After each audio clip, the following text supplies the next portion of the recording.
interview with Izaak Reifer, tape number 4.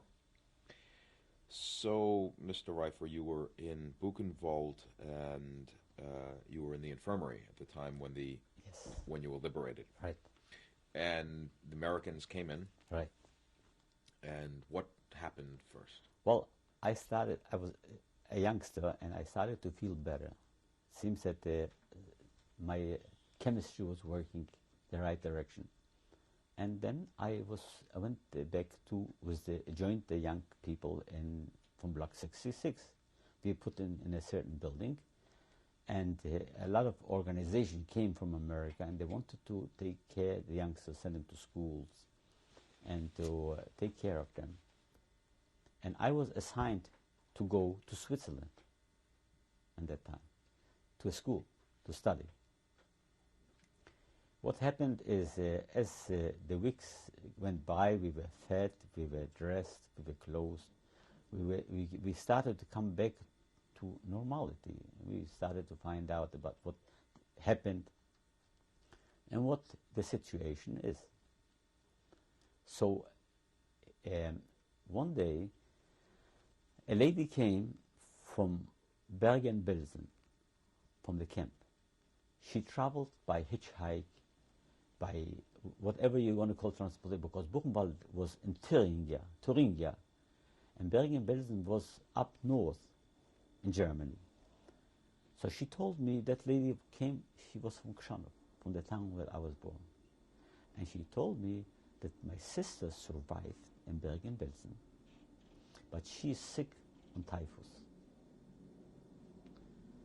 So I didn't know what to do. She said, look, if you're not going to make your business to go there, she's going to die.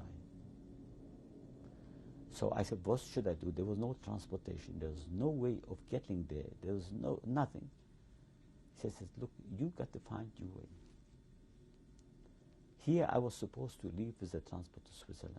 And here a lady gives me such a message. What do you do in a situation like that? By hook and by crook, I left the camp. I was hitchhiking.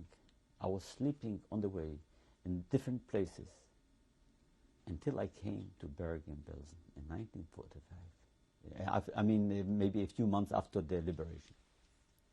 There, the whole camp in Bergen-Belsen was infested with typhus. I found my sister in terrible condition. She was like a skeleton laying there. You have to remember in my previous interviews early that my sister was sent to a working camp very early in the war. And I was a youngster at that time. So she did not recognize me. The only way she recognized me is she remembered that I had a broken tooth here. That tooth, but when I was a child, I fell out from the crib and I had a broken tooth which never grew. And that's how she recognized me, but the tooth she recognized me.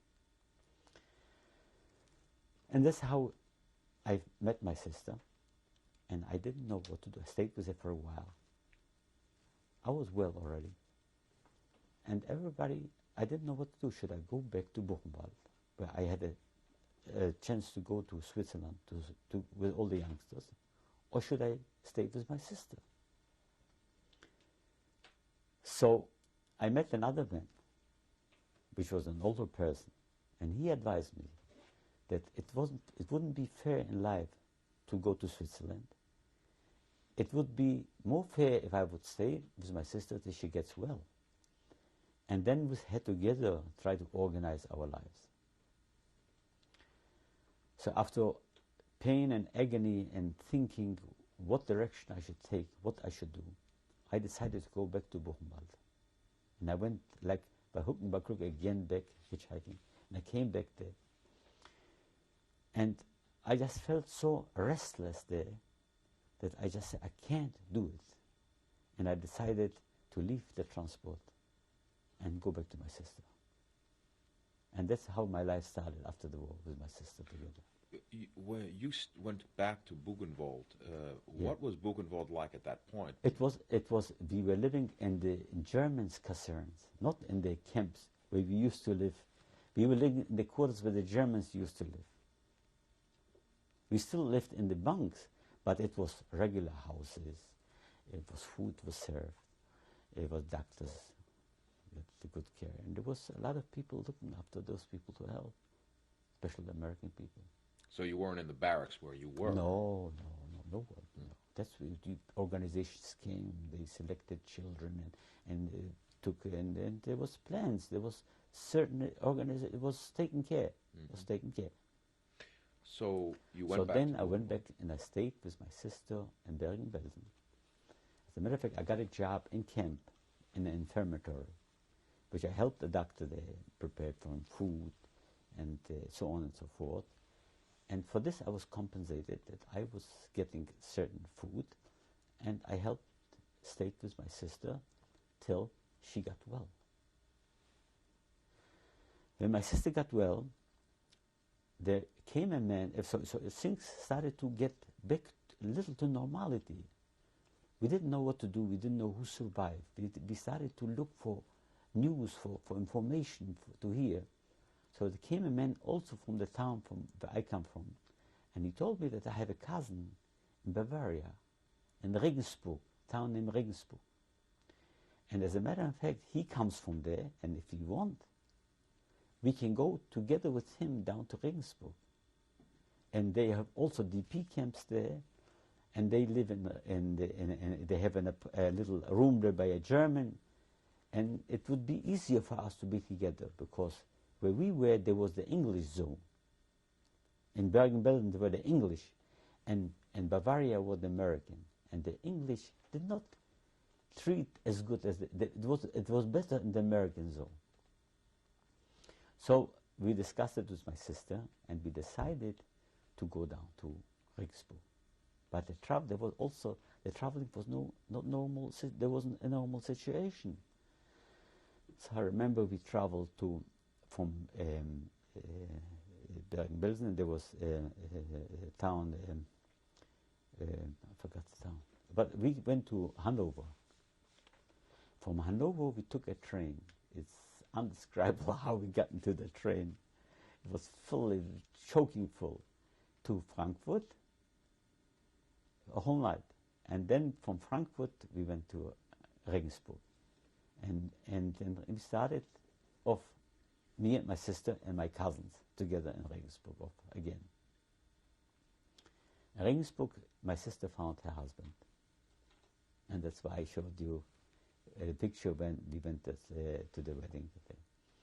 And I was living for a while with my sister and my brother-in-law.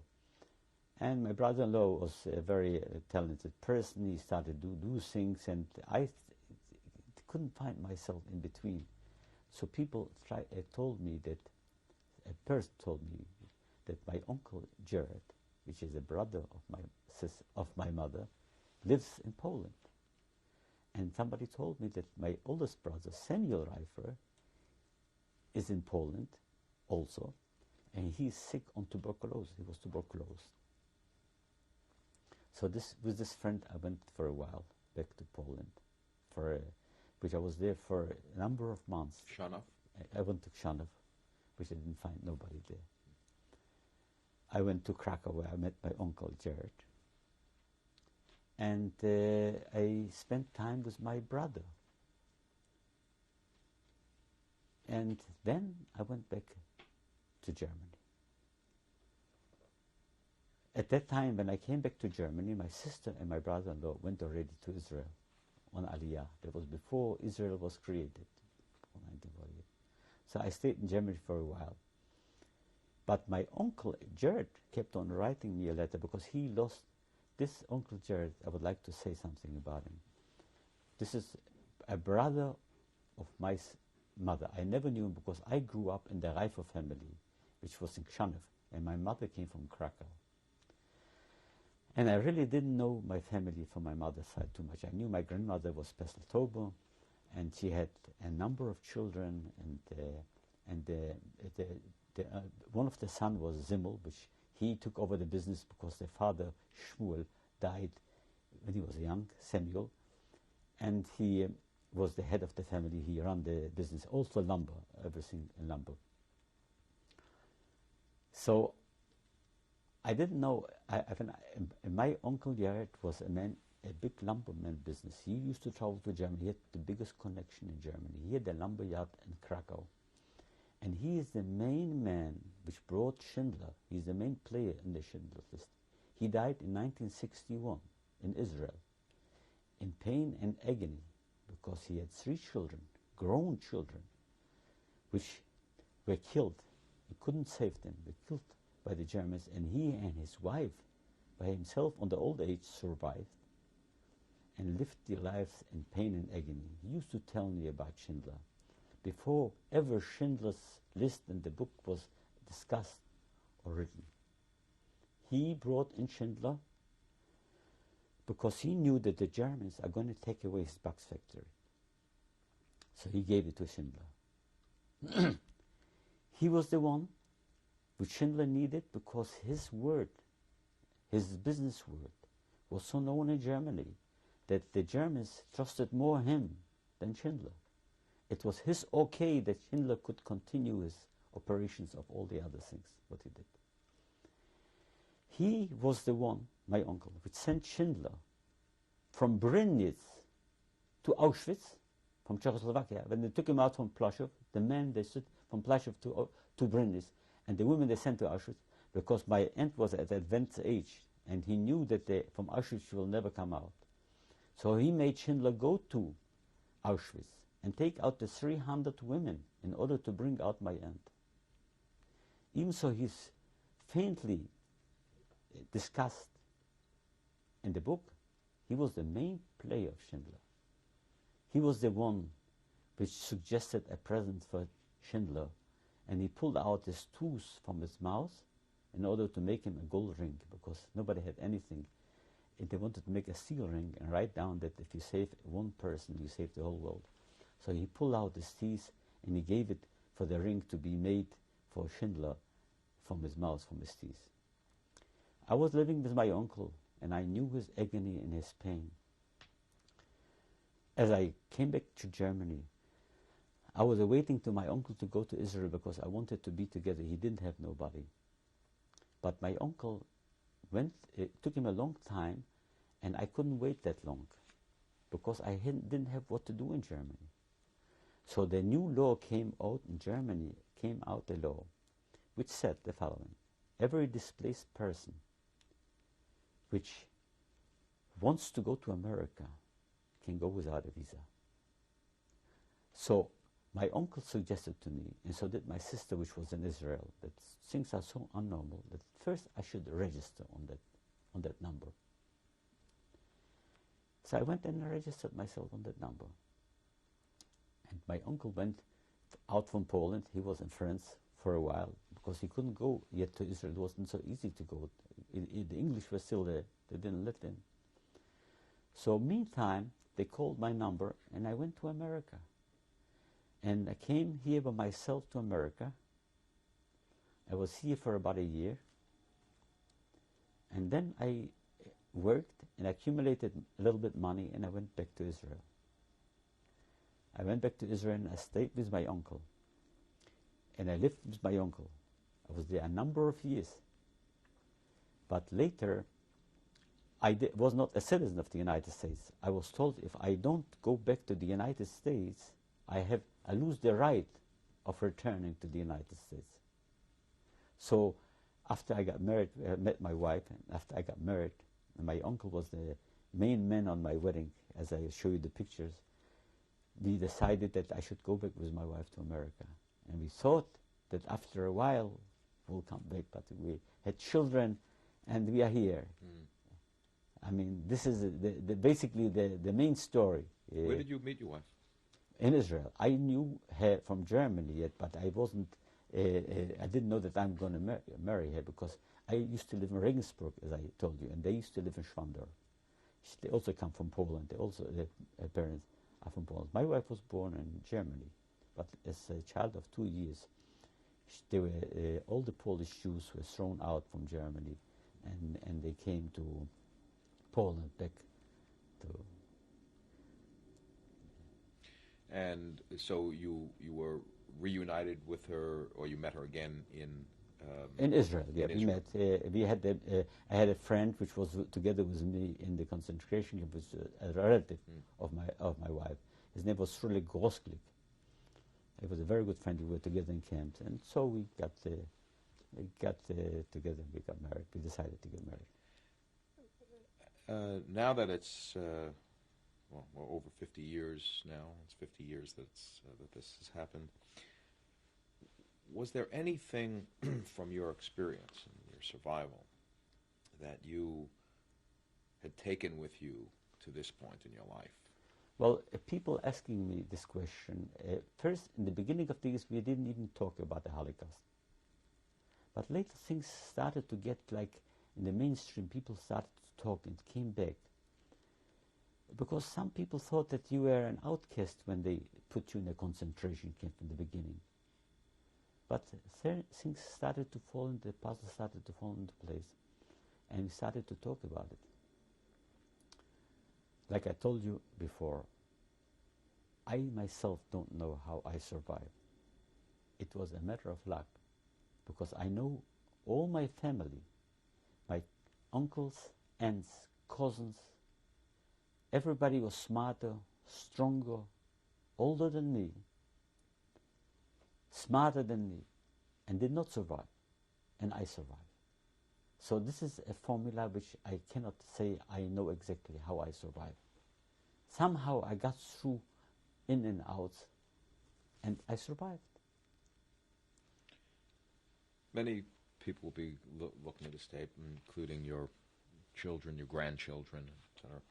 Is there anything that you'd like to say about 50 years later, about your experience and what you can tell to other generations? Well, it was always on my mind, the episode, what happened there. The unfortunate thing what happened to the Jewish people, only because they were Jews. There was no other reason. Because of their belief, they were persecuted, executed. I feel that I always was after my children in terms like in 1983 I took my daughter when they had in Washington a Holocaust gathering. I wanted my daughter, she was my oldest, to know and to hear and to see what happened. And so do our children know now all about what happened. What can happen to a people, innocent people, educated people, a minority, taken by a hooligan people which take over a government, and for no reason they take away everything what they have, and they kill them out for no reason. And therefore it is important to keep this in mind, that things like that should not happen again, and to educate the public and to make them aware that according to the Bible, all men are created equal. As far as his belief is concerned, everybody can believe whatever he wants. He's still a human being. For this reason, you can't discriminate, you can't kill him. Especially the Jewish people with such a background,